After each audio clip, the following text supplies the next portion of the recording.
بسم اللہ الرحمن الرحیم۔ السلام علیکم۔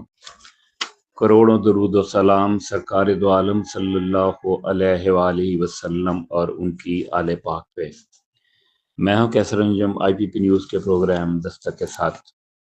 ہماری ہمیشہ سے کوشش ہوتی ہے کہ دستک پروگرام میں عوام کے مسائل، ان کی مشکلات کو بڑے بڑے ایوانوں اور آہنی دروازوں کے پیچھے حکمرانوں تک پہنچائیں۔ آج کا دستک پروگرام گزشتہ دنوں پاک بھارت کے درمیان جنگ کے حوالے سے ہے۔ رب کریم کا عظیم احسان ہے کہ پاکستان ایک ایٹمی طاقت ہے۔ یہی وجہ ہے کہ پاکستان اور مسلم دشمن قوتوں کی آنکھوں میں پاکستان ایک کانٹا کی طرح کھٹکتا ہے۔ پاکستان میں جو دہشت گردی کا بازار گرم ہے، یہ ہمارے ازلی دشمن بھارت کی مکرو اور گھناؤنی سازش ہے۔ 1971 میں مکتی بانی جیسی دہشت گرد تنظیم بنا کر پاکستان کے دو ٹکڑے کر دیے، اور آج پھر بھارت طویل عرصہ سے یہ خونی کھیل کھیلنے میں مصروف ہے اور اربوں روپے خرچ کر کے افغانستان میں اپنے سفارت خانہ، قونصل خانہ میں رو کے بنائے ہوئے سازشی جال میں پاکستان کو الجھا کر پاکستان میں افراتفری پیدا کر کے بےگناہ معصوم جانوں اور املاک کو نقصان پہنچا رہا ہے۔ بلوچستان اور KPK میں جو خون کی ہولی کھیلی جا رہی ہے، یہ سب بھارتی چال اور پاکستان کو کمزور کرنے کی بھارتی سازش ہے۔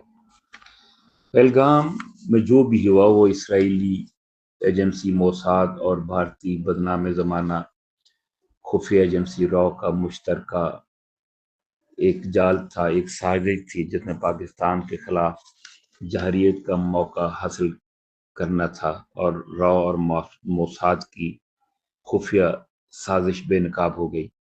بھارت نے پاکستان میں جو ڈرون برسائے وہ نہتے معصوم لوگوں اور شہریوں پہ تھے، اور بھارتی میڈیا چیخ چیخ کر یہ کہتا رہا کہ اس نے پاکستان میں دہشت گردی کے اڈے تباہ کر دیے ہیں۔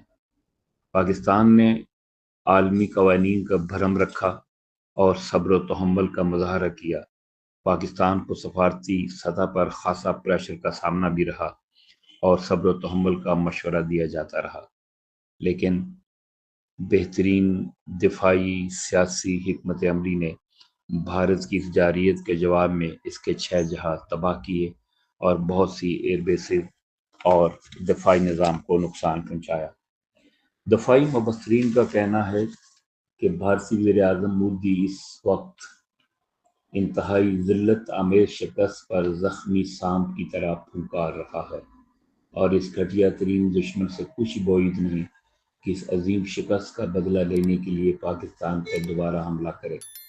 اگر اب بھارت نے ایسا مکروہ منصوبہ بنایا تو پھر بھارت کو ذلت و رسوائی کے سوا کچھ نہ ملے گا، اور یاد رہے کہ اب یہ جنگ روایتی نہیں، ایٹمی جنگ ہوگی جو صرف اس خطہ کو نہیں بلکہ دنیا کو بھی متاثر کرے گی۔ سلام ہے فوج پاکستان اور اس عظیم ہستی ڈاکٹر عبدالقدیر پر، جنہوں نے پاکستان کو ایٹمی قوت بنا کر ناقابل تسخیر بنایا۔